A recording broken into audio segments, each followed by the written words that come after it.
Terpuji nama Tuhan, Bapak Ibu Saudara. Kami menyapa saudara sekalian yang ada di rumah-rumah, semuanya selamat hari Minggu dan shalom Bapak Ibu anak-anak muda, shalom. Kita bersuka cita ada di hari Sabat, kita boleh sama-sama meninggikan nama Tuhan. Kita percaya saat nama Tuhan ditinggikan, segala perkara Tuhan selesaikan bagi saudara dan saya, amin. Yang percaya mari kasih tepuk tangan yang meriah buat Tuhan Yesus Bapak Ibu, haleluya. Kita siapkan hati kita untuk mulai ibadah kita. Kita bersatu dalam doa Bapak Ibu Saudara. Bapak yang baik, terima kasih Tuhan, kami bersyukur ada di hari Sabat. Tuhan memilih setiap kami, Tuhan menyuruh kami untuk boleh datang mendekat kepadamu. Dan kami tahu semua karena anugerah Tuhan yang masih melimpah dalam hidup kami. Bila kiranya hari ini Tuhan berkenan untuk setiap kami yang boleh beribadah bersama-sama. Kami percaya Tuhan Yesus, saat kami menaikkan pujian-pujian kami Tuhan, Kau disenangkan. Dan saat Tuhan disenangkan, Tuhan Yesus boleh terus mengubahkan hidup kami. Terima kasih Bapa kami yang baik. Kami mulai ibadah kami saat ini dari awal pertengahan hingga akhir. Dan di dalam nama Yesus Kau yang bersuka cita memulai ibadah ini. Sama-sama kita katakan amin, haleluya. Kita percaya hari-hari ini gerakan Roh Allah sedang terjadi atas bangsa-bangsa, amin. Yang percaya kasih tepuk tangan yang meriah buat Tuhan Yesus. Sorakan haleluya. Sama-sama tepuk tangan Bapak Ibu.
Ibu Saudara, saat ini kita akan mendengarkan Voice of Pentecost melalui multimedia. Kami ucapkan selamat mendengarkan Bapak Ibu. Tuhan Yesus memberkati.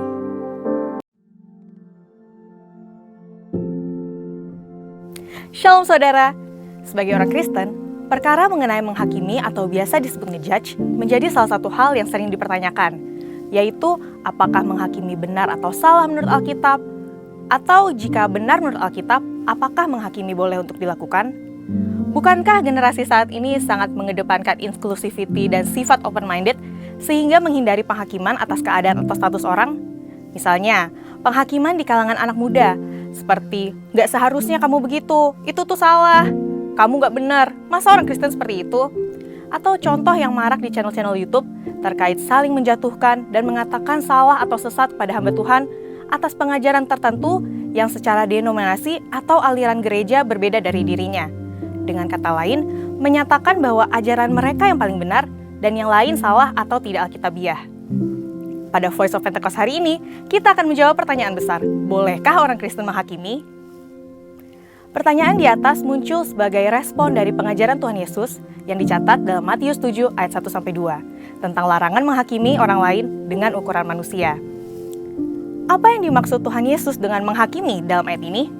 Kata yang digunakan oleh penulis Injil Matius adalah krino, yang artinya memutuskan secara mental atau yudisial yang termasuk mengadili, mengutuk, menghukum, membalaskan dendam, menjatuhkan hukuman. Albert Barnes memberikan komentar bahwa perintah ini merujuk pada penghakiman yang tidak adil. Sehingga dalam ayat ini, Kristus tidak mengutuk penghakiman yang dilakukan oleh seorang hakim. Karena proses penghakiman seperti itu, jika sesuai dengan keadilan, adalah sah dan perlu. Lalu, apakah alasan Tuhan Yesus mengatakan jangan kamu menghakimi? Selain karena makna menghakimi sebagaimana diuraikan di atas, Yesus menyampaikan di ayat selanjutnya, yaitu Yesus mengingatkan bahwa manusia yang menghakimi juga memiliki kesalahan yang sama dengan yang dihakimi, sehingga sukar untuk menghakimi secara adil. Sejalan dengan itu, Paulus mengingatkan jemaat Korintus bahwa ketika seorang menghakimi orang lain, maka ia sedang menghakimi dirinya sendiri juga. Sebab mereka yang menghakimi melakukan hal-hal yang sama dengan yang dihakimi. Lantas, bagaimana dengan profesi sebagai seorang hakim? Untuk menjawab pertanyaan tersebut, mari kita lihat jabatan hakim-hakim dalam Perjanjian Lama. Dalam perintah yang diterima Musa di Ulangan 16 ayat 18, hakim adalah jabatan yang diberikan melalui penunjukan dan pengangkatan atas legitimasi yang diberikan oleh Tuhan. Sehingga mereka memegang otoritas dan tanggung jawab untuk menghakimi dan harus melakukannya dengan penghakiman yang adil. Tuhan memberikan perintah dan peringatan yang tegas bagi para hakim dalam Ulangan 16 ayat 19-20 untuk tidak memutarbalikkan kebenaran dan menerima suap. Prinsip keadilan ini pun yang juga menjadi rujukan bagi jabatan hakim di masa sekarang ini.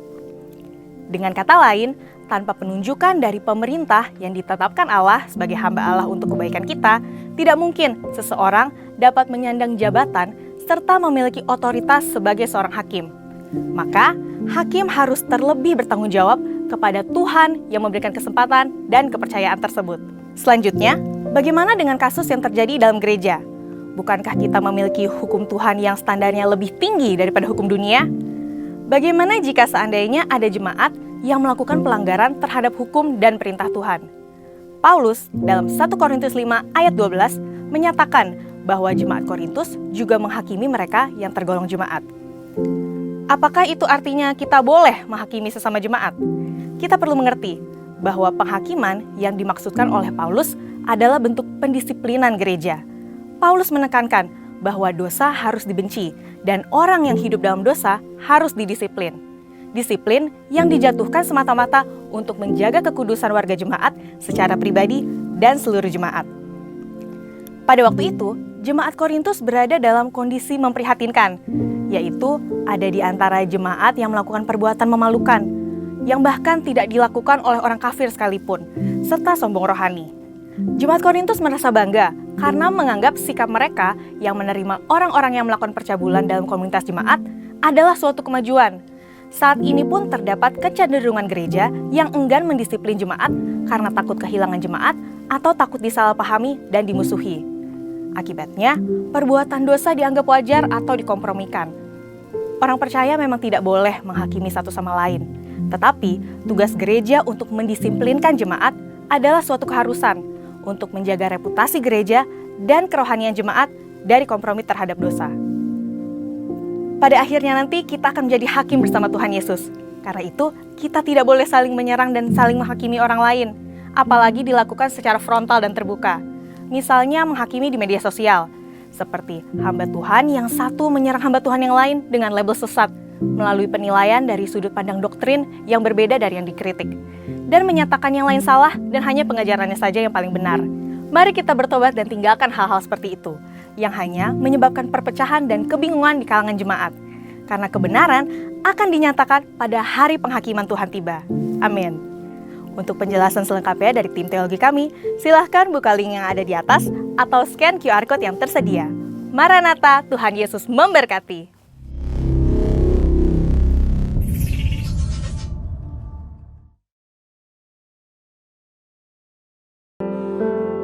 Siapkan hati kita untuk saat ini masuk dalam hadirat Tuhan. Kita bawa hati kita di hadapan Tuhan saat ini. Biar Roh Kudus memenuhi setiap hati kami. Kami rindu Engkau Tuhan. Yesus Tuhan ditinggikan, dimuliakan dan naik ke surga. Dia berikan Roh Kudus-Nya, menguatkan dan menolong selalu. Sungguh ku rindu bersekutu denganmu selamanya.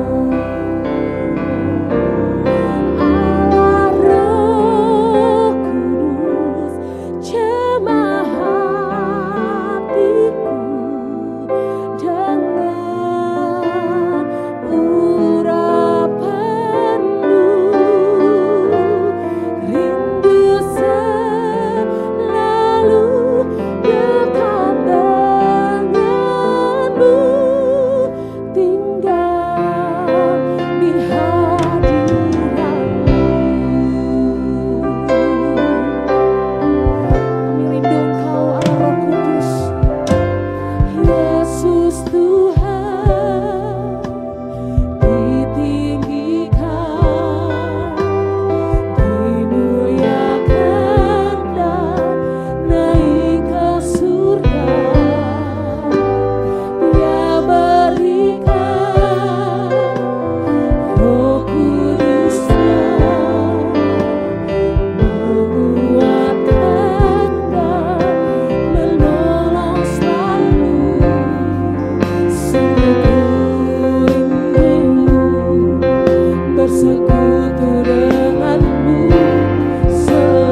Curahkanlah kuasa-Mu Tuhan, mukjizat terjadi di tempat ini.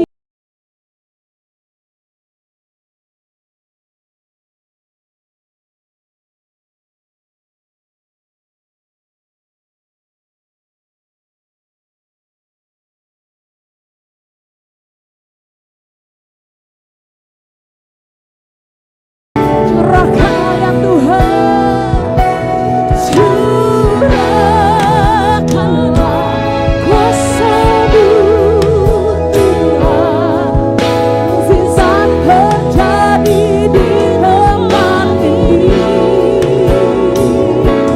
Curahkanlah kuasa-Mu Tuhan, mukjizat terjadi sekarang ini.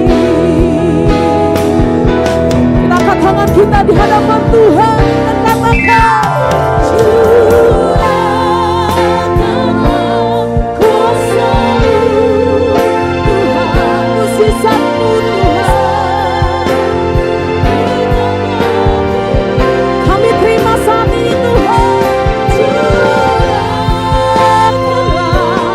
kuasa-Mu Tuhan, mukjizat terjadi sekarang ini.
Baik Bapak Ibu Saudara, puji nama Tuhan, saatnya kita akan mendeklarasikan arti Pentakosta yang ketiga bersama-sama.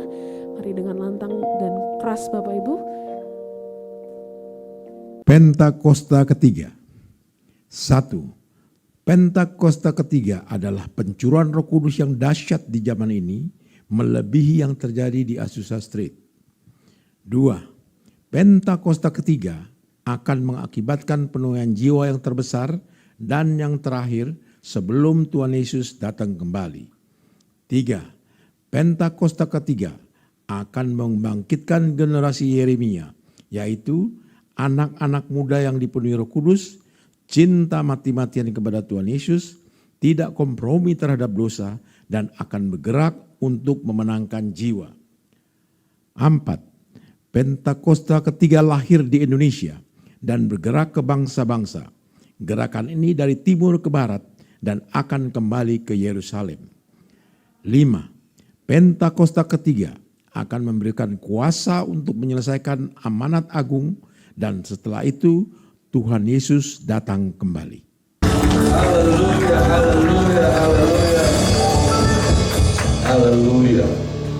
Sungguh mulia Engkau Tuhan bagi kami, karena kami tahu Engkau bukan hanya sekedar Bapa bagi kami, tapi Engkau juga pahlawan bagi kami, karena Engkau memberikan nyawamu dan darahmu di atas kayu salib untuk menebus kami dari tebusan dosa. Tuhan, kami berterima kasih karena Engkau membayar kami, membeli kami bukan dengan barang yang panah, tapi dengan darah dan nyawamu. Terima kasih. Lewat ini semua kami tahu di mata Tuhan kami bukan hanya sekedar penting, tapi di mata Tuhan kami menjadi inti daripada kehidupan-Mu. Karenanya Engkau rela melakukan apa saja demi untuk menyelamatkan kami. Bahkan Engkau melakukan hal-hal yang ekstrim manusia lain demi untuk menyelamatkan kami. Terima kasih buat semua kebaikan Tuhan. Kami bersyukur, kami berterima kasih punya Allah yang hebat seperti-Mu ya Bapa. Terima kasih Tuhan. Kami berterima kasih dengan apa yang sedang terjadi dalam hidup kami.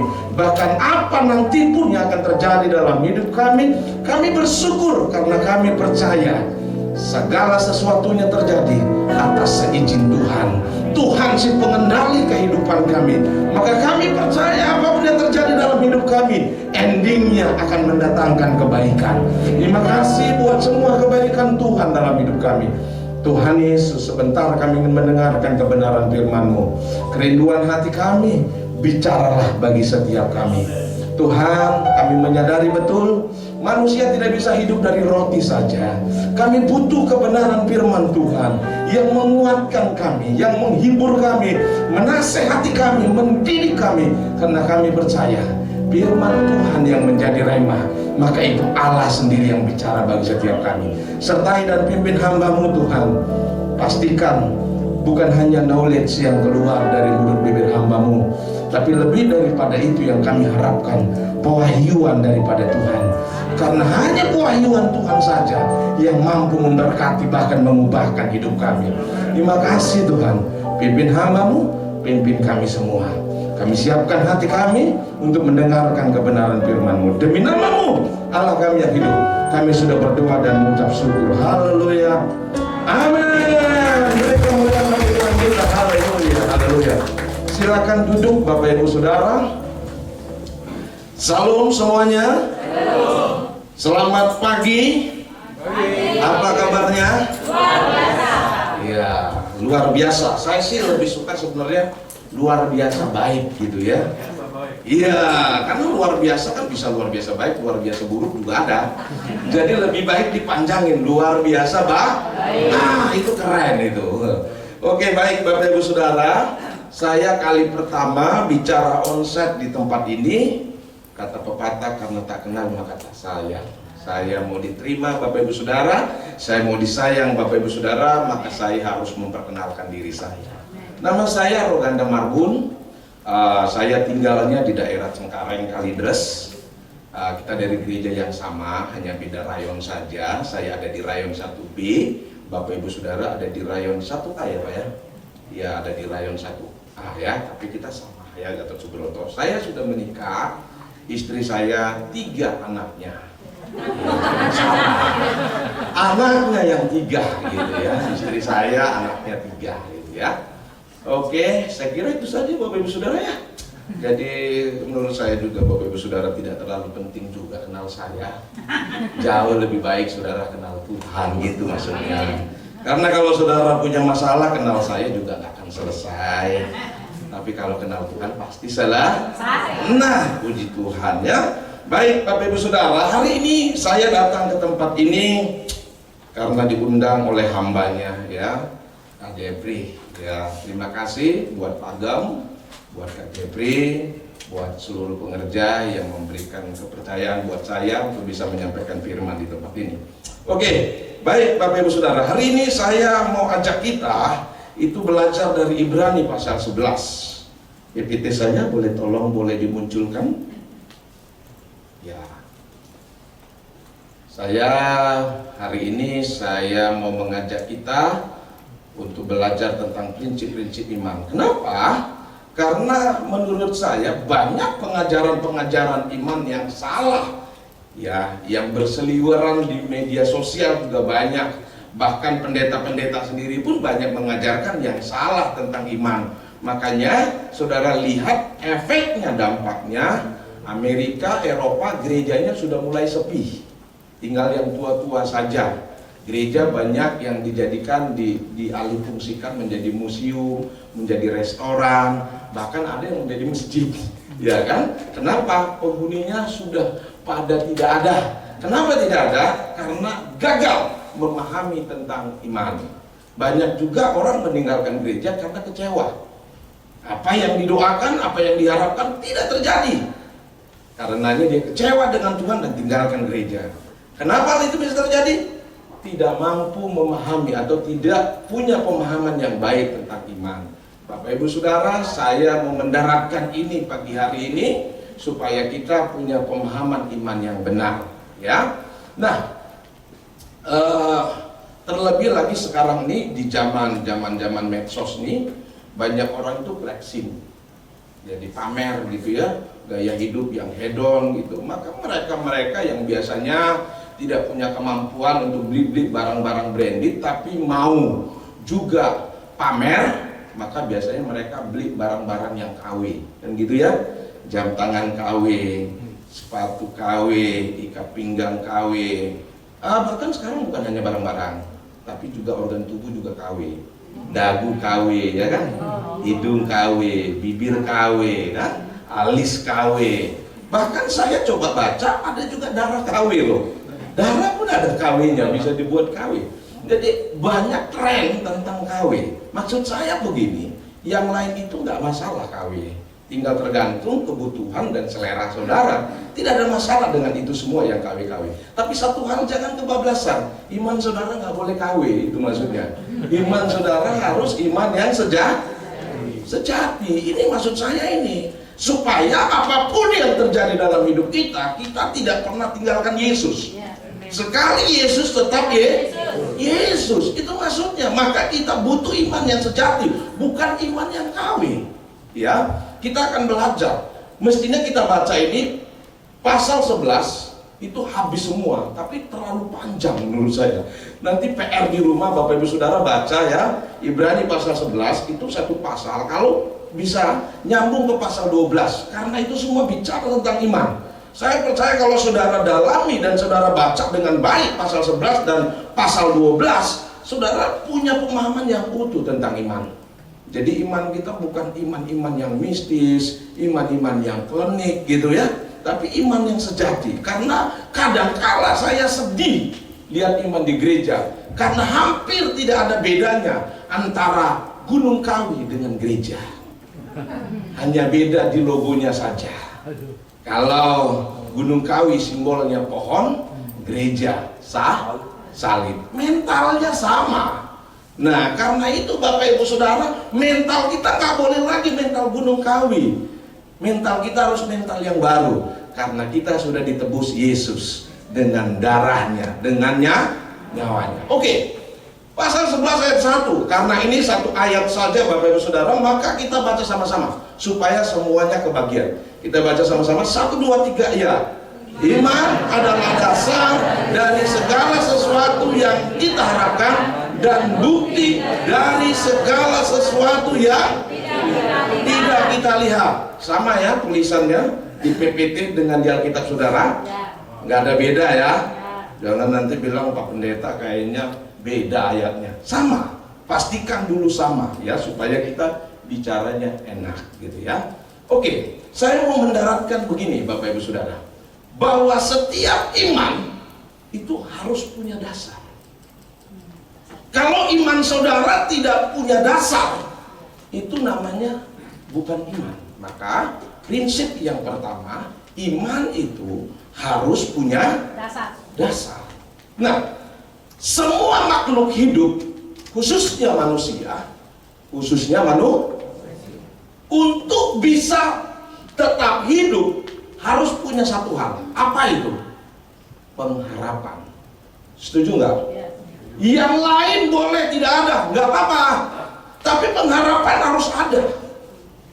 Karena mereka yang gantung diri, mereka yang bunuh diri, mereka yang menyudahi hidupnya, bukan nggak punya apa-apa. Mereka punya pekerjaan, punya keluarga, punya karir yang baik, punya harta. Tapi satu yang mereka nggak punya, apa itu? Pengharapan. Makanya karena mereka nggak punya pengharapan, mereka memilih untuk mengakhiri hidup. Maka saya bilang, syarat orang untuk bisa tetap hidup harus punya pengharapan. Yang lain nggak ada, bisa diusahakan, bisa dicari, tapi pengharapan harus ada. Dan itu modal buat saudara bersemangat cari yang lain, karena ada pengharapan. Maka anak muda bilang, kalau nggak punya pengharapan, kelar deh hidup lo. Iya kan? Maka pengharapan menjadi sesuatu hal yang sangat Penting. Contoh umpamanya, kalau saudara sakit pengharapannya apa? Setuju, sembuh. Kalau saudara miskin pengharapannya apa? Nah, ini agak pelan, agak malu-malu. Jangan malu-malu. Ya memang faktanya begitu, ya kan? Miskin pasti pengennya jangan malu-malu. Kalau saudara gagal, pengharapannya apa? Sukses, berhasil. Kalau saudara jomblo, pengharapannya apa? Punya jodoh. Nah itu kalau kita di dalam gereja. Kalau di luar gereja kira-kira sama nggak? Mereka sakit pengharapannya apa? Sama dong. Kalau mereka miskin pengharapannya apa? Sama. Kalau mereka gagal terus pengharapannya apa? Sama, ya kan? Lalu yang membedakan kita dengan mereka apa yang di luar sana? Kalau sampai titik pengharapan memang sama. Makanya saya bilang tadi, modal utama manusia untuk bisa tetap hidup harus punya pengharapan. Nah sampai titik itu kita sama, karena kita sama-sama hidup. Tetapi untuk bisa menjadi iman, bukan sekedar pengharapan, harus punya dasar. Dasarnya apa Bapak Ibu Saudara? Hanya dua di dalam Alkitab. Apa itu? Tuhan Yesus. Yesus Kristus. Wah, kayaknya GBI Fatmawati pintar-pintar semuanya. Wah, saya ini ngeri-ngeri sedap Pak. Pintar-pintar semua. Yesus. Iya. Jadi Bapak Ibu Saudara, kalau kata iman, pasal 11 ayat 1 ini diganti Yesus Kristus, akan cocok. Kenapa? Karena dasarnya memang itu. Saudara, kalau ganti Yesus Kristus adalah dasar dari segala sesuatu yang kita harapkan dan bukti dari segala sesuatu yang tidak kita lihat. Cocok nggak? Cocok. Kalau diganti yang lain nggak cocok. Betul nggak? Nah, itu dasar yang pertama. Dasar yang kedua, selain daripada Yesus Kristus, apa? Udah tahu? Firman Tuhan. Itu dasar yang kedua, apa? Firman Tuhan. Maka kata firman Tuhan pun menggantikan kata iman juga cocok. Firman Tuhan adalah dasar dari segala sesuatu yang kita harapkan dan bukti dari segala sesuatu yang tidak kita. Cocok nggak? Ganti dengan yang lain nggak cocok. Ganti nama Kak Jepri nggak cocok. Ganti nama saya juga nggak cocok. Karena memang ini cocoknya hanya dua dasarnya, Yesus Kristus dan firman Tuhan. Itu saja, yang lain nggak akan cocok. Maka pengharapan kita harus punya dua dasar ini, Bapak Ibu Saudara. Kalau tidak punya dua dasar ini, itu namanya bukan iman, ingin. Itu beda-beda tipis. Betul nggak? Sama-sama 5 huruf.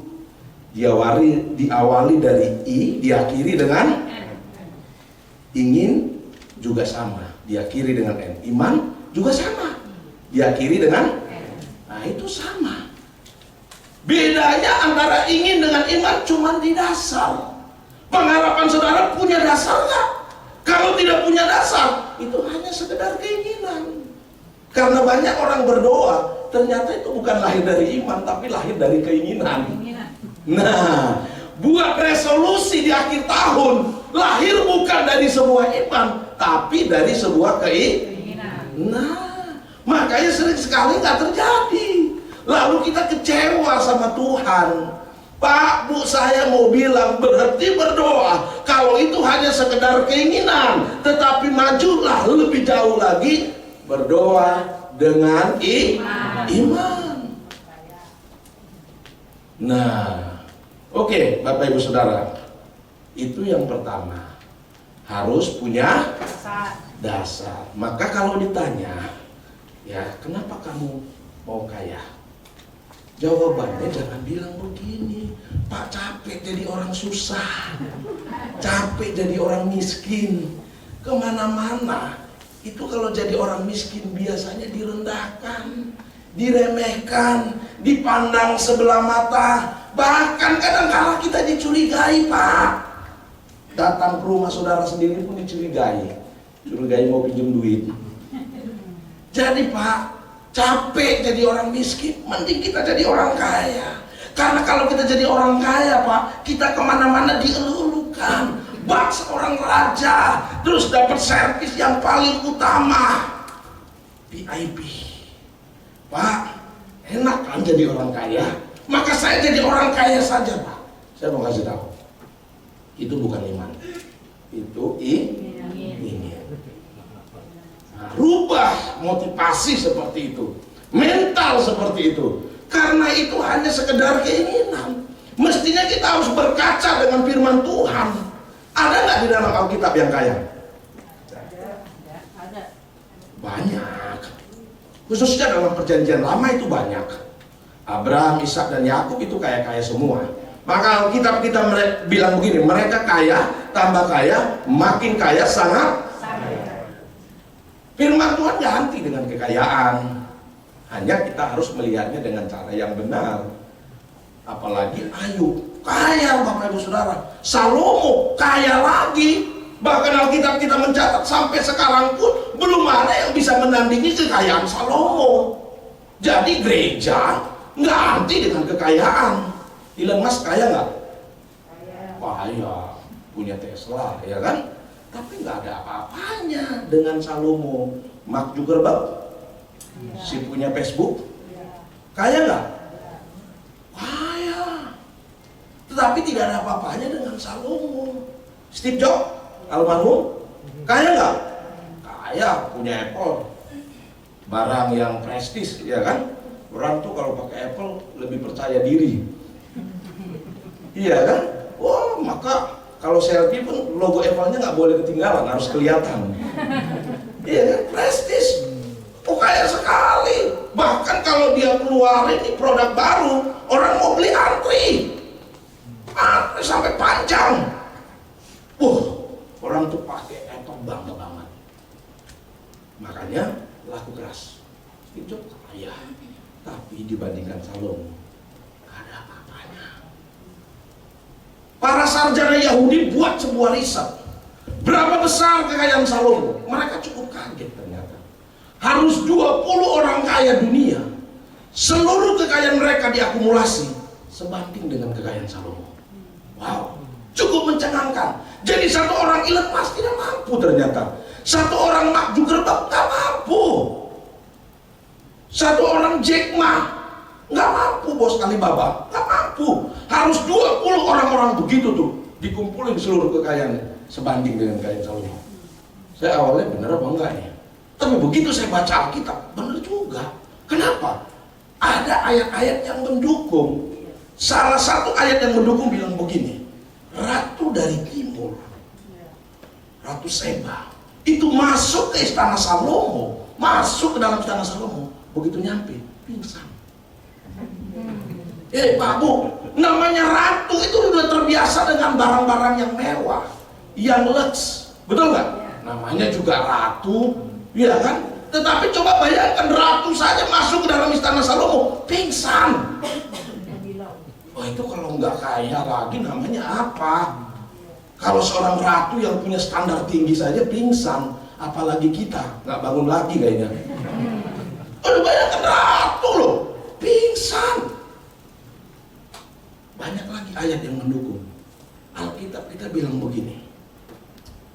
Waktu Salomo bangun bait Allah, itu banyaknya batu dengan emas itu sama loh ternyata. Banyaknya batu sama emas sama loh. Berarti kalau dulu kita hidup di zamannya Salomo, jalan-jalan di bait Allah begini di pelatarannya, terus kita tersandung emas, biasa. Karena banyaknya batu sama emas sama. Tapi kalau sekarang ini selesai ibadah, saudara keluar, saudara jalan, tersandung emas, mujizat. Betul nggak? Karena nggak mungkin punya, kecuali emas Jawa bisa juga. Tapi kalau emas logam mulia nggak mungkin. Kita bisa tersandung emas logam mulia? Nggak mungkin. Tapi karena Salomo waktu itu memang sangat kaya dan membangun bait Allah dengan banyak emas, maka itu bisa terjadi. Tersandung karena emas. Walaupun kalau baca Alkitab, itu tidak semua kekayaan Salomo. Baca Alkitab dengan baik. Kloter pertama, ada satu Raja Hiram, diperkirakan dari Libanon, membantu dengan berkapal-kapal kayu yang bagus, kayu bopir, kayu senobar, dibantu untuk bangun bait Allah. Lalu dia kirimkan, ini yang paling penting, 40 ton emas. Waktu saya baca ya, saya ini nggak bisa membayangkan 40 ton. Mungkin 40 kilo aja udah banyak ya. Loh, bener loh. Kita kan biasa lihatnya cuma gram-graman, berapa gram gitu kan. Kita itu cuma lihat gram-graman. Lu sampai 40 ton katanya. Lu nggak bisa bayangkan, nggak nyampe pemikiran saya 40 ton. Berapa banyak itu? Itu dari seorang Raja Hiram, kloter pertama. Kloter kedua, ternyata dia kirim lagi berkapal-kapal kayu-kayu yang bagus itu, dan dikirimkan lagi 50 ton emas. Total dari seorang Raja Hiram ada 90 ton. Belum yang lain-lain bantu. Jadi maksudnya, berarti bait Allah itu memang benar-benar itu terbuat dari emas itu banyak sekali. Pak Bu, Salomo itu kaya banget. Tapi saya mau bilang dengan Bapak Ibu Saudara, Salomo akhirnya binasa. Tapi untungnya di akhir hidupnya dia masih bertobat. Maka ditulis itu kitab Pengkhotbah.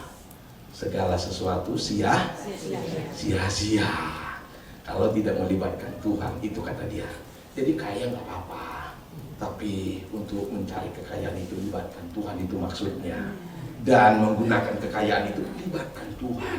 Nggak ada masalah dengan itu. Seringkali kan orang setelah kaya tinggalkan Tuhan. Nah itu yang terjadi di Eropa. Mereka nggak butuh Tuhan lagi karena mereka udah kaya. Maka itu ditinggal, itu kayak pesugihan aja.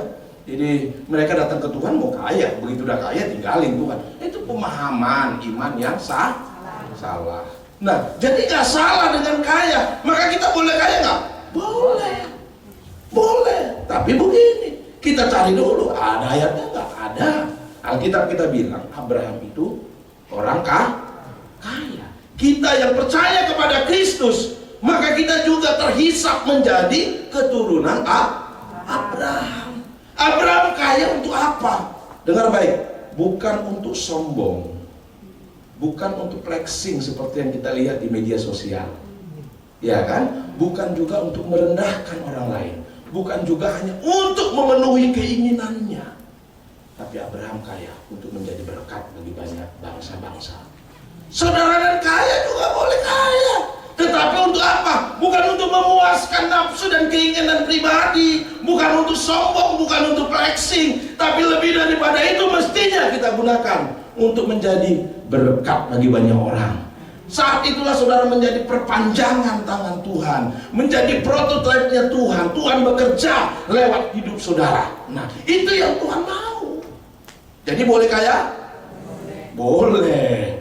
Ada gereja yang anti kaya. Jadi kalau kaya kamu jadi duniawi, jadi orang miskin aja. Itu beneran, saudara akan lihat. Di Amerika itu ada kelompok namanya suku Amis. Mereka itu menyendiri. Jadi tempat wisata karena ngelihat orang-orang yang aneh. Suku Amis itu hidup menyendiri tanpa ada media sosial, tanpa ada penerangan gitu ya. Jadi hidup kayak zaman dulu. Bayangkan di Amerika yang sudah modern masih ada orang-orang yang kayak begitu. Maka jadi bahan pertontonan gitu. Orang datang ke sana lihat hidup mereka, wih hidupnya begitu banget. Karena mereka percaya hidup yang modern, yang seperti itu bikin duniawi, jauh dari Tuhan. Nah, itu pemahaman yang salah juga maksudnya. Ya normal aja kita hidup. Normal aja. Semua itu kan kembali ke dalam sikap hati kita. Mental. Jadi boleh kaya? Boleh. Nah, maksudnya ini dasarnya ada firman Tuhan. Ini yang pertama. Yang kedua, oh ya, kita sampai jam berapa nih Pak? Saya takut kelewatan loh. Saya kalau udah bicara gini takut kelewatan. Iya Pak? Bebas, oke ya. Ini kalau di ngomong gini sama Pak Gembala saya senang maksudnya gitu.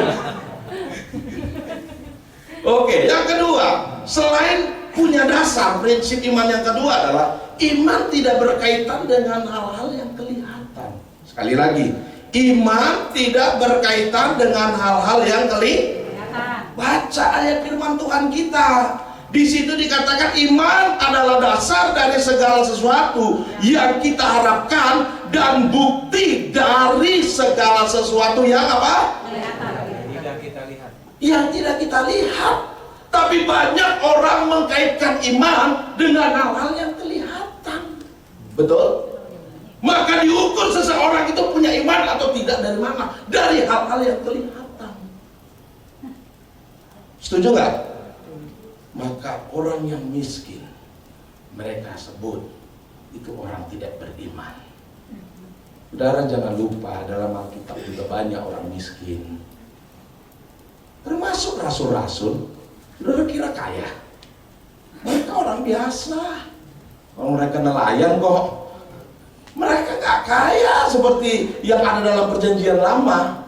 Mereka itu orang biasa. Bahkan Yesus pun terlahir dengan orang biasa. Karena seorang tukang kayu. Benar? Jadi saudara gak bisa punya kesimpulan yang seperti itu. Justru Yesus sengaja dia datang sebagai orang biasa, bahkan orang yang paling hina dan paling rendah. Lahirnya di kandang domba. Saya tanya saudara, pernah lihat orang miskin lahir di kandang domba? Jarang kita temukan. Paling miskin di rumah ya, pakai dukun beranak. Iya kan, itu paling miskin. Lah Yesus di kandang domba. Dia memposisikan dirinya yang paling rendah. Jadi kalau kita menilai keimanan seseorang dari hal-hal yang kelihatan, salah besar. Justru ayat ini bilang dari yang tidak kita lihat. Maka jangan bilang begini, Pak sudah berapa lama jadi orang Kristen? Sudah 10 tahun. Ya 10 tahun jadi orang Kristen masih ngontrak. Punya rumah dong. Tuh pergi ke Pondok Indah jalan-jalan. Lihat di sana. Banyak rumah-rumah bagus, rumah-rumah keren. Mulai doain, kelilingi 7 kali. Kalau rubuh gimana ya kan? Dikejar-kejar security. Kenapa? Gagal paham tentang iman. Berapa lama pelayanan Pak? Wah saya udah cukup lama, 20 tahun. Waduh Pak, 20 tahun pelayanan. Masih naik angkot, masih naik motor. Punya mobil dong, mobil mewah. Kalau dia gagal paham, dia akan pergi ke mal-mal mewah. Dia cari parkirannya di mana. Dia mulai ketemu mobil mewah, dia mulai doain 7 keliling. Kalau mobilnya alarmnya sensitif akan bunyi. Dia kejar-kejar security. Kenapa? Gagal paham. Lalu lihat orang sakit. Wah, buat dosa apa? Ini serius loh. Banyak orang menilai orang sakit itu karena dosa, karena kutuk. Padahal Alkitab gak bilang begitu. Saudara pernah baca ayat begini. Ketika orang terlahir dalam keadaan cacat, lalu muridnya nanya, "Guru, siapa yang salah di situ? Orang tuanya kah? Atau anaknya?" Yesus jawab apa? Tidak ada yang salah di antara mereka. Orang tuanya tidak salah, anaknya tidak salah. Tapi lewat peristiwa itu, nama Tuhan mau dipermu. Jadi jangan cepat-cepat menghakimi. Orang sakit itu karena kutuk, karena dosa. Kita itu terlalu dini, terlalu cepat menghakimi seperti itu dari hal-hal yang kelihatan. Pak, Bu, iman tidak bisa dinilai dari hal yang kelihatan seperti itu. Apalagi yang bersifat materi. Tidak bisa. Tapi bukan berarti juga orang miskin adalah orang yang beriman. Itu juga kesimpulan yang salah. Maksud saya nggak ada hubungannya kaya dengan miskin. Ada juga orang begitu, semakin miskin maka semakin beriman. Itu salah itu. Dijual nanti hartanya semua, dibagi-bagikan semua. Kalau bagi-bagi nggak apa-apa lah, itu bagus karena dalam kisah para rasul bilang begitu. Tapi harus dengan pemahaman yang benar. Bukan berarti kita bagi-bagi supaya semakin beriman, bukan. Tapi kita bagi-bagi karena ada kasih Kristus di dalam kita. Jadi motivasinya harus benar. Nah jadi tidak bisa dinilai dari hal-hal yang Satu ketika saya pernah di salah satu gereja, yang jelas ini bukan GBI Golden Fatmawati. Karena saya tahu gembalanya dan pengerjanya semua baik-baik dan luar biasa. Ini gereja lain. Jadi satu bapak itu nggak datang ibadah, itu. Nah lalu bapak ini sore-sore naik motor, lalu dia salah ambil keputusan. Mestinya rem belakang, dia gunakan rem depan. Akhirnya tuh motor rodanya tergelincir, jatuh, tangannya menyanggah ke bawah, patah. Pihak gereja tahu dia jatuh sakit. Gereja datang, besuk, baik nggak? Baik, harus besuk loh ya, kalau nggak kepahitan dia. Udah tahu sakit nggak ada besuk ya. Kan ada jemaat yang begitu tuh, ya mungkin ya kita harus ngerti belum dewasa rohaniannya, ada juga begitu. Lalu dia sakit hati. Nah ini baik banget pengerjaannya, sebelum sakit hati udah dikunjungi dulu, ya kan? Mereka datang dikunjungi, sampai sana dikunjungi, didoai, dan akhirnya bilang gini, Pak, ini mereka mau bilang gini, Pak, Bapak tahu nggak kenapa Bapak jatuh dan tangannya patah? Bapak ini diam aja. Lalu pekerja bilang, Bapak itu kena teguran Tuhan karena Bapak tadi nggak ke gereja, maka tangannya Pak. Dalam hati saya, kalau saya punya Tuhan begini, saya nggak mau ke gereja lagi. Loh, baru 1 kali saya nggak gereja, tangan patah. Kalau saya 1 bulan nggak gereja, tangan saya patah dua-dua sama kaki saya. Leher patah. Iya, leher sekalian. Lah kalau begitu kan saya nggak mau ke gereja, ngapain cari masalah? Nah karena gagal paham Bapak Ibu Saudara. Saudara, saya mau kasih tahu, Paulus itu menurut saudara rohani nggak? Sangat rohani, bahkan raksasa rohani. Tapi menurut pengamatan saya lewat Alkitab, Paulus itu ngontrak. Pak, kok bisa punya pemahaman begitu? Iya, karena Paulus itu bukanlah seorang pelayan yang menetap di satu tempat. Paulus itu adalah perintis di banyak tempat. Jadi Paulus berpindah-pindah. Kan nggak mungkin begitu pindah tempat mau rintis beli rumah. Nanti pindah lagi mau rintis beli rumah.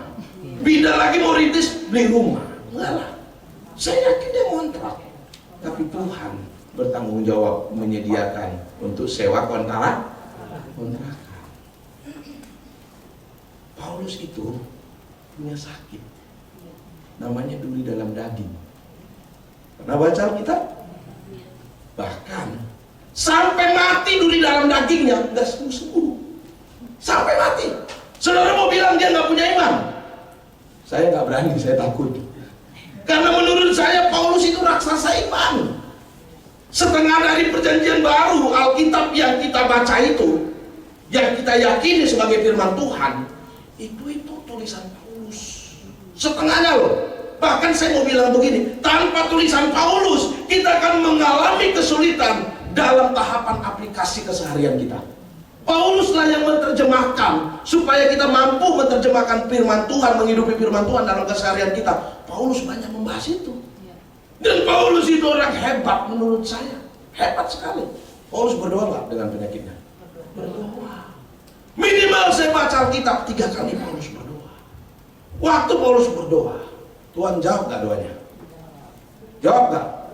Jawab. Ya, tapi tidak selalu sesuai dengan pengharapannya dia. Tuhan jawab begini, Paulus, cukuplah kasih karuniaku untukmu, karena di dalam kelemahanmu kuasaku menjadi sempurna.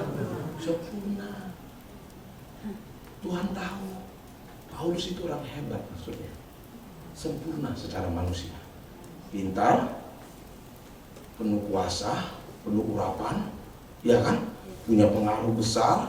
Makanya Paulus itu waktu perajangan Stefanus dia ada di sana, bahkan dia menggerakkan massa. Karena dia orang hebat pada masa itu. Jadi maksudnya kalau dia nggak punya duri dalam daging, ini bisa sombong nih Paulus nih. Jadi itu bisa disengaja begitu untuk membuat dia selalu bergantung dengan Tuhan. Makanya Tuhan bilang, di dalam kelemahanmu kuasaku menjadi sempurna. Kadang-kadang bisa seperti itu. Pak, Bu, Paulus itu raksasa iman. Saya tak berani menyangkal itu. Dia orang hebat. hebat. Satu ketika. Jadi saudara jangan pikir Paulus gak percaya mujizat. Sangat percaya. Sangat percaya dengan mujizat. Satu ketika dia lagi ngajar, lalu ada salah satu pendengarnya dia, jemaatnya, itu ngantuk. Karena ngantuk, jatuh, mati, ya kan? Kisah para rasul mencatat itu. Namanya Etikus, kan? Nah, Etikus mati karena jatuh. Paulus datang, lalu didoakan, dibangkitkan kembali. Etikus, Bang, wah, saudara kurang rohani itu. Membangkitkan orang mati itu rohani banget. Saya aja belum tentu bisa lakukan. Makanya saudara waktu dengar khotbah saya jangan ada yang ngantuk. Kalau saudara ngantuk, saudara jatuh. Saya nggak tanggung jawab bangkitin loh. Karena iman saya nggak sebesar iman Paulus. Maksud saya, betapa Paulus itu hebat. Ada orang sakit, Paulus tahu ada orang sakit, Paulus nggak perlu datang, tapi tangannya dititip. Lalu kasih sama orang sakit.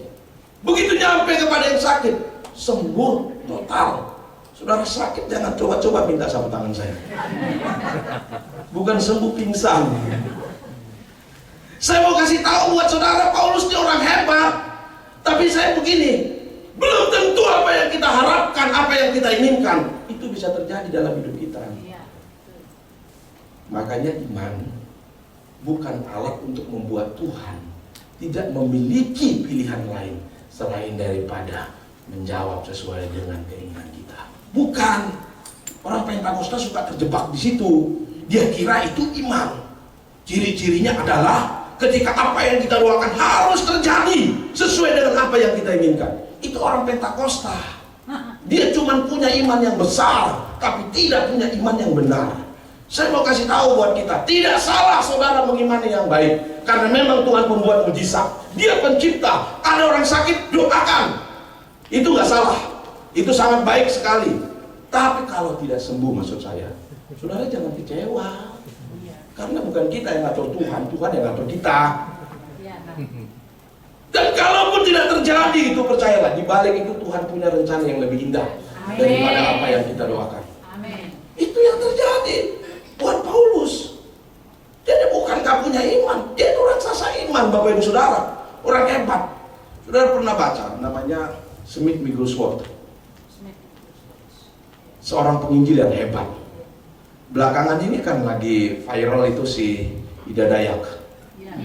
Ya, cuma dia kayaknya belakangan sepi karena dia lagi mudik kali ya, mudik lebaran, nggak muncul di medsos. Biasanya begitu kita scroll begini Ida Dayak langsung muncul, nah, gitu ya. Ida Dayak itu kan lagi rame ya.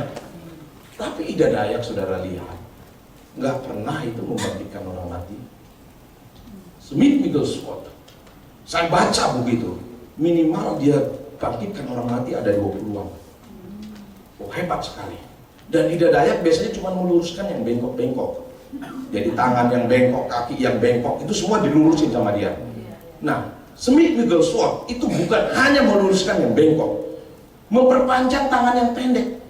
Jadi pernah waktu dia doakan itu tangannya panjang sebelah. Secara real time nunggu.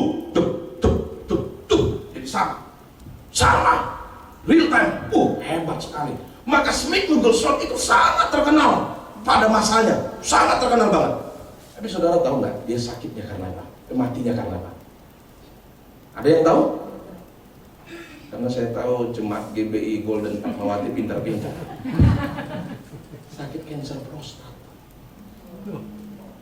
Kanker prostat. Bahkan kanker prostatnya itu sangat parah. Pendarahannya sangat hebat. Sampai kemana-mana dia pakai pampers. Karena pendarahannya hebat. Tapi dengar baik, waktu dia kena kanker prostat, dia tetap doain orang dan sembuh. Wow, dia doain orang dan sembuh, tapi penyakitnya sendiri tidak sembuh. Nah, coba lihat, apakah saudara bisa bilang dia nggak beriman? Saya nggak berani bilang. Ada maksud Tuhan di balik itu. Orang hebat yang dipakai Tuhan seperti itu. Itu kalau tidak punya kelemahan begitu, itu bisa didewakan itu. Karena kebiasaan manusia begitu. Lihat orang-orang yang dipakai Tuhan itu menjadi kultus individu. Menjadi disembah. Makanya sampai sekarang, saudara perhatikan, ini berulang. Kuburan Musa itu tidak pernah ditemukan.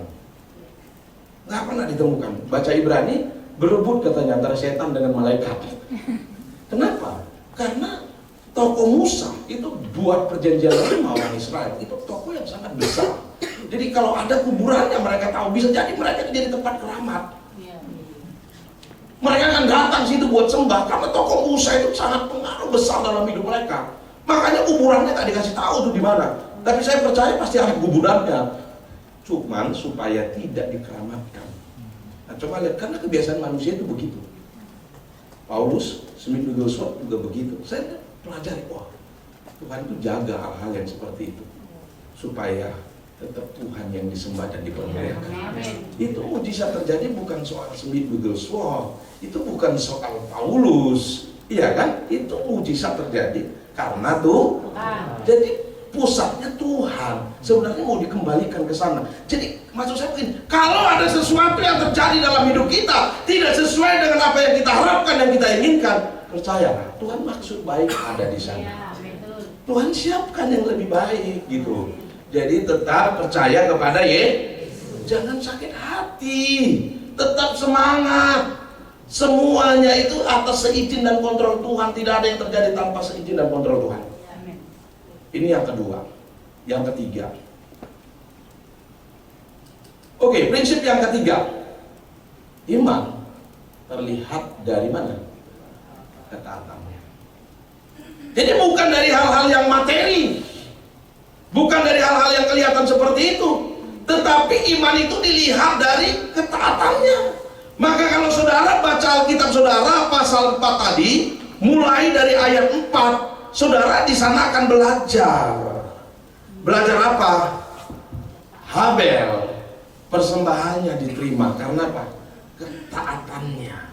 Selalu mempersembahkan yang terbaik buat Tuhan. Dia taat, bagaimanapun kondisinya selalu memberikan persembahan yang terbaik. Makanya persembahan Habel diterima, persembahan Kain tidak diterima. Ya cuman kalau guru sekolah minggu bukan karena ketaatannya, tapi guru sekolah minggu bilang gini, karena persembahan Kain itu yang busuk-busuk, pepaya busuk, apel busuk, jadi nggak diterima Tuhan. Nah, kadang-kadang guru sekolah minggu ini memang perlu ditertibkan karena kewahyuannya liar. Ini bener loh, dan itu perlu diarahkan betul. Karena saya waktu sekolah minggu itu nangkep banyak hal-hal yang kayak gitu. Setelah saya udah besar saya baru tahu, ternyata salah ya. Karena anak kecil tuh kan daya ingatnya itu kuat. Saya sampai sekarang apa yang diajarkan guru sekolah minggu teringat loh sampai sekarang. Coba guru sekolah minggu kan ajar begini, penjahat yang di sebelah kanan Yesus. Alkitab padahal nggak catat di situ sebelah kanan, tapi Alkitab catat penjahat yang di sebelah Yesus. Kenapa tidak ditulis kanan atau kiri? Karena itu relatif. Tinggal tergantung waktu Yesus disalib begini, dia ada di depan Yesus atau di belakang melihatnya. Kalau dia dari belakang, betul kanan. Tapi kalau dia dari depan, jadi kiri. Makanya ditulisnya sebelah baca Alkitabnya dong. Sebelah Yesus, dia ada sebelah kanan. Tapi guru sekolah minggu kan baik. Kanan itu biasanya terhormat. Ya gitu ya, maka dibilang sebelah kanan. Nah, tapi kan baik itu belum tentu benar kan gitu. Maka perlu diluruskan. Dan itu juga saya ingat bilang gini, Yunus dimakan ikan apa? Nah itu, padahal ayatnya bilang ikan besar, bukan ikan paus. Tapi guru sekolah minggu bilang ikan paus, karena logikanya ikan yang besar ikan paus. Kalau ikan yang lain, ikan tongkol nggak muat, ikan kakap nggak muat, ikan paus. Padahal ayat itu bilang tidak ada nama ikannya, ikan besar. Ya ikan tongkol kan bisa dibuat Tuhan jadi besar karena memakan Yunus, ya kan? Bisa aja namanya Tuhan pencipta segalanya. Tapi guru sekolah minggu bilang ikan paus. Nah itu perlu diarahkan, tapi itu tidak terlalu bermasalah. Ada yang paling fatal kesalahannya menurut saya guru sekolah minggu. Apa? Itu sampai sekarang masih dinyanyikan. Lagunya cukup viral di masa saya. Bilang begini, dong dong kedong dong, dong dong kedong dong, ada iblis di mana? Masih ada yang ingat juga kan? Baru udah lama tuh lagu tuh. ada iblis di bawah kolong. Wah, pulang sekolah minggu saya takut lihat kolong. Karena ada iblis. Padahal ayatnya nggak ada dalam Alkitab itu. Saya nggak tahu siapa yang ciptakan itu lagu itu. Cukup terkenal ada iblis di bawah kolong. Itu fatal menurut saya. Jadi anak kecil pulang sekolah minggu bukan damai sejahtera, bukan sukacita, tapi pulang jadi takut karena iblis di bawah kolong. Aduh, kita jadi ngomongin guru sekolah minggu nih. Saya nggak enak ini. Tapi saya cuma mau bilang, kita itu beriman dilihat dari mana? Ketaatannya. Saudara akan baca terus sampai ke bawah. Ayat 7. Karena iman, Nuh bisa taat sehingga dia membangun bahtera di atas gunung. Bayangkan Bapak Ibu Saudara, hanya orang gila yang bangun bahtera di atas gunung. Mestinya bangun bahtera itu di tepi pantai. Begitu selesai didorong ke laut, selesai. Kalau di atas gunung, siapa yang dorong ke pantai itu maksudnya? Siapa yang dorong ke laut? Siapa? Makanya orang bilang Nuh orang gila. Tetapi Nuh taat karena itu perintah Tuhan. Dibangun tuh bahtera di atas gunung. Terserah orang mau bilang gila, stres, terserah kata Nuh. Yang penting Tuhan bilang bangun bahtera di atas gunung, dibangun sama dia. Apa yang terjadi? Ternyata Tuhan punya rencana lain. Tuhan mau menenggelamkan bumi. Maka yang selamat hanya keluarga Nuh. Yang lain binah. Jadi ketaatan itu sangat powerful Bapak Ibu Saudara. Itu hebat sekali. Saya mau bilang begini, berapa banyak pengetahuanmu tentang Alkitab, kalau tidak taat dengan firman Tuhan, saudara tidak beriman. Sekalipun saudara hafal semua Alkitab saudara itu, saudara kuliah S1, S2, S3, bahkan S4 kalau ada. Tapi kalau saudara nggak taat dengan firman Tuhan, saudara nggak punya iman. Seberapa tinggi jabatanmu di gereja, seberapa banyak karuniamu, talentamu dalam dunia pelayanan, tapi tanpa punya ketaatan terhadap firman Tuhan, saya mau pastikan, saudara nggak punya iman. Ketaatan itu menjadi satu hal yang penting. Makanya di dalam men's camp, pria sejati dulu ya, 1, 2, 3 gitu kan dulu ya. Saya ingat waktu ikut men's camp itu dulu masih muda, suruh begitu, 1, 2, 3, 1, 2, 3 gitu. Itu dia punya statement bilang begini, ketaatan 1 on jauh lebih bernilai daripada doa 1 ton. Saya kaget tuh baca statement itu. Tapi memang benar. Saudara bisa berdoa banyak banget, berjam-jam, berhari-hari, nggak henti-henti berdoa. Tapi kalau tidak punya ketaatan, itu menunjukkan saudara berdoa bukan dengan iman. Itu apa? Nggak ada gunanya. Maka jadi anak Tuhan, dilihat imannya dari ketaatannya. Ayo kita berlomba taat dengan firman Tuhan. Saya tahu itu nggak mudah. Kenapa nggak mudah? Karena firman Tuhan itu banyak yang tidak masuk di akal. Setuju nggak? Karena mujizat itu biasanya itu bersifat supranatural. Apa? Supranatural. Saudara kalau dengar supranatural jangan alergi ya. Biasanya saudara tahu supranatural itu apa? Apa itu supranatural? Hal-hal yang kita percaya tapi tidak kelihatan. Nah, biasanya pengobatan alternatif. Iya kan? Kita langsung mikir supranatural, pengobatan alternatif, klinik, dukun, iya kan? Yang ada di benak kita itu supranatural. Saya mau kasih tahu, supranatural yang sejati itu bukan punya iblis. Supranatural sejati itu punya Tuhan. Makanya waktu Musa datang menghadap Firaun, apa buktinya kalau kamu disuruh Tuhan? Musa lempar tongkatnya, jadi ular. Firaun juga nggak mau kalah. Dipanggil Tuhan sihirnya, dipanggil, tong sini tong, ya kan? Betawi, Firaun orang Betawi, tong sini tong. Buat yang sama, dilakukan, lempar tongkat juga jadi ular, betul? Dicontoh sama iblis. Tapi kita bisa lihat begini, ularnya tukang sihir dimakan sama ularnya menunjukkan apa? Kualitasnya beda. Sekalipun bisa lakukan, tapi kualitas beda.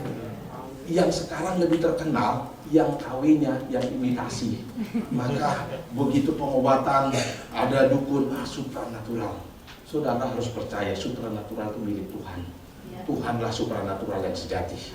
Bukankah Tuhan menciptakan langit dan bumi itu dengan cara supranatural? Isinya dengan supranatural? Supranatural Tuhan.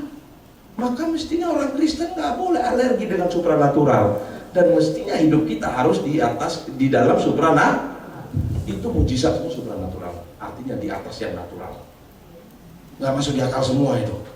Air menjadi anggur, laut terbelah. Itu kan supranatural semua itu. Dari batu yang kering kandas muncul mata air. Itu supranatural semua. Dan Tuhan lakukan itu. Maksudnya begini, saya mau bilang begini. Ada firman Tuhan yang bisa diterima akal logika, terimalah dengan logikamu. Tapi kalau ada yang tidak bisa diterima dengan logika, ya terimalah dengan imanmu. Dengan iman. Karena itulah yang mujizat itu bersifat supranatural. Iman. Itu memang firman Tuhan. Maka kita harus percaya dengan mujizat, harus percaya. Dengan keajaiban, dengan supranatural, harus percaya. Nah, Bapak Ibu Saudara yang saya kasih dalam nama Tuhan, supranatural itu miliknya tuh. Jadi ada firman Tuhan yang tidak masuk di akal. Sulit, tapi harus percaya. Percaya dengan iman. Dan ada firman Tuhan yang tidak manusiawi. Pernah temukan? Banyak ditampar pipi kiri, kasih pipi kanan. Nah, itu kan gak manusiawi itu.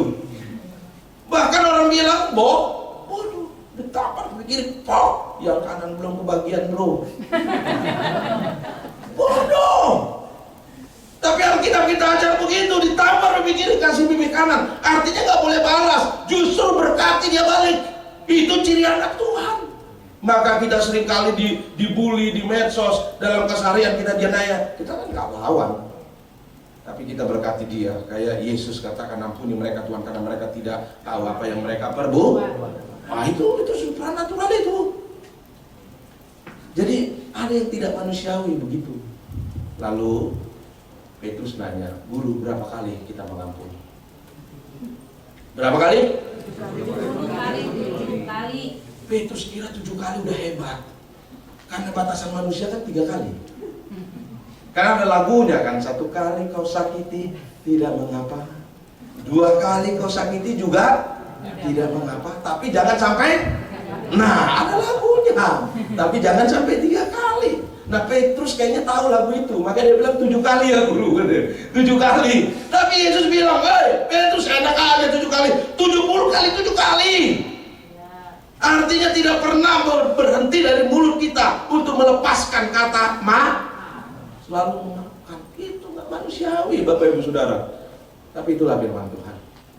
Kita harus itu menunjukkan iman. Saudara, kalau baca ke bawah, itu semua kan begitu. Karena iman Abraham taat meninggalkan kampung halamannya. Karena iman, Abraham nggak tahu mau dibawa kemana sama Tuhan. Tapi karena iman, dia taat kemana aja. Kenapa Abraham taat? Kenapa? Ya, rekod relasi hubungannya selama ini bisa dipercaya. Tuhan tidak pernah mengecewakan dia. Tuhan tidak pernah menjahati Abraham. Kalau dalam keseharian kita, kira-kira siapa yang paling percaya dengan kita? Siapa? Siapa? Oh sulit banget sih, pasangan kita lah. Kalau sampai pasangan saudara nggak percaya dengan saudara, itu toksik itu kayaknya hubungannya itu nggak baik gitu. Orang yang paling percaya dengan kita mestinya pasangan kita. Karena selama kita berhubungan dengan dia, track recordnya bisa teruji. Tidak pernah kita kecewakan, tidak pernah kita mendatangkan kejahatan buat dia. Maka orang dalam hidup saya yang paling percaya dengan saya, istri saya. Saya bawa kemana walaupun nggak tahu tujuannya kemana, dia percaya saja. Saya tidak akan mencelakakan dia. Abraham juga begitu. Rekor hubungannya dengan Tuhan baik. Jadi maksud saya begini, kalau selama ini saudara tidak pernah dikecewakan oleh Tuhan, jangan pernah berpikir buruk tentang Tuhan. Sekalipun tidak sesuai dengan apa yang kita pikirkan, apa yang kita harapkan, Tuhan tetap baik. Bapak Ibu Saudara, saya mau kupas lagi masih banyak, tapi waktunya udah habis. Bapak Gembala bilang panjang tapi saudara nanti nggak sabar. Terus saya lihat Bapak Gembala masih semangat. Nah Bapak Ibu Saudara, saya ragu. Jadi kita selesaikan dengan kesimpulan saja. Saya masih punya banyak contoh-contoh. Nanti makanya saya bilang baca itu pasal 11 saya sampai ke bawah, itu bicara tentang iman semua. Sampai bagaimana bangsa Israel itu merobohkan tembok Yeriko, itu juga karena iman. Kalau saudara pelajari SOP-nya itu cukup berat sekali, tapi waktunya udah habis. Ya. Nah ini kesimpulannya nih. Kita baca sama-sama 1, 2, 3 ya. Yang paling penting itu sebenarnya bukan iman yang besar. Berhenti dulu sampai sini. Ini imannya orang Pentakosta, imannya cuma besar, iman memindahkan gunung. Nggak salah. Tapi maksud saya jangan berhenti sampai situ. Tetapi juga perlu iman yang benar. Nah, coba baca terus. Tidak peduli seberapa besar imanmu, kalau yang kamu imani keliru, maka imanmu akan goyah. Sekalipun imanmu kecil dan mungkin ada keraguan di dalamnya, selama imanmu benar, maka engkau akan baik-baik saja. Ini pernah kejadian di Korea, pas lagi naik-naiknya semangat api Pentakosta di Korea. Itu ada KKN besar-besaran, hujan turun, gede banget, banjir kalinya. Saudara tahu? Mereka itu lewat kali. Apa yang terjadi? Lewat kali, tenggelam, hanyut, mati. Kenapa? Ayat mereka pegang. Mereka bilang begini, Petrus bisa berjalan di atas air, kita juga bisa berjalan di atas air. Mereka jalan di atas air, mereka tenggelam. Mereka lupa ayat itu bilang, Petrus berani berjalan di atas air, itu karena dipanggil oleh Yesus. Petrus berjalanlah, ya kan? Petrus berjalanlah, kantung suruh datang kepada. Maka Petrus berjalan, tapi begitu Petrus ragu pun dia tenggelam. Lah mereka ini gak disuruh jalan-jalan aja tenggelam. Jadi kita gak bisa terima literal begitu. Maka saudara kan baca dalam Alkitab tuh banyak yang begitu. Tanda-tanda ini akan menyertai setiap orang yang percaya. Mereka mengusir setan, setan akan pergi. Berdoa buat orang sakit akan disembuhkan. Dan minum racun, tidak akan mati. Tapi pulang saudara jangan minum racun. Saya pastikan mati. Karena konteksnya gak tepat. Itu artinya begini, ketika saudara menginjil, lalu ada orang gak suka, saudara diracuni, percayalah gak akan mati. Tuhan pasti karena niat baik saudara. Tapi jangan coba-coba minum racun sendiri, mati. Nah jadi gak semua firman Tuhan itu harus diterima secara literal seperti itu. Jadi kita bukan hanya punya iman yang besar. Iman yang besar itu sekali lagi, baik, saya sangat setuju karena saya Pentakosta karismatik Tulen. Ya, saya memang roh saya, jiwa saya ada di situ. Dari kecil saya lahir dari gereja itu. Dan saya paling ngotot kalau berdoa. Tapi itu gak cukup. Harus punya iman yang benar. Supaya gak konyol gitu. Orang-orang yang punya iman besar saja tidak punya iman yang benar, konyol akhirnya. Nah ini penting buat kita. Saya kira sampai situ saja yang saya bisa sampaikan. Tuhan Yesus memberkati kita. Tundukkan kepala, kita berdoa. Kami bersyukur buat kebenaran firman Tuhan yang sudah kami dengarkan siang hari ini. Terima kasih Tuhan yang kembali mengingatkan kami supaya kami punya iman yang sejati dan kami boleh menghidupinya dalam keseharian kami. Kami percaya tidak ada rencana buruk di dalam Tuhan. Semua rencana Tuhan itu baik adanya bagi kami. Itu karenanya Tuhan, jangan biarkan kami meninggalkan Tuhan, tetapi biarlah kami tetap menyala-nyala. Karena kami tahu Tuhan tidak pernah mengecewakan kami. Seusia ini kami bisa hidup sampai sekarang. Kami tahu karena pertolongan Tuhan, karena anugerah Tuhan. Kami percaya pada hari-hari ke depan Tuhan yang sama terus akan menuntun dan menyertai kami. Sehingga kami bisa mengalahkan masalah demi masalah, penderitaan demi penderitaan, kesulitan demi kesulitan. Karena kami tahu itu semua akan mendatangkan kebaikan bagi kami. Itu semua akan membuat kami semakin berkualitas, semakin berkarakter, semakin serupa dan segambar dengan Tuhan. Terima kasih buat kebaikan Tuhan. Ajar kami terus belajar dengan kerendahan hati, mentaati kebenaran firman Tuhan. Karena kami tahu itu adalah bukti daripada iman kami. Terima kasih Bapa. Tuhan Yesus memberkati kami semua. Haleluya. Amin. Ya, tepuk tangan untuk Tuhan Yesus. Haleluya. Kita sudah diberkati oleh kebenaran firman Tuhan. Amin. Semua diberkati firman Tuhan. Haleluya. Baik, Bapak Ibu berkasih Tuhan, kita akan mendengarkan pengumuman.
kasih Tuhan, terimalah berkat kasih Allah berlimpah-limpah di anaknya Yesus Kristus dan persekutuan indah dengan Roh Kudus mulai hari ini sampai Yesus datang kedua kali menjemput kita di awan permai, bahkan sampai selama-lamanya. Yang percaya sama-sama ucapkan amin. Tuhan.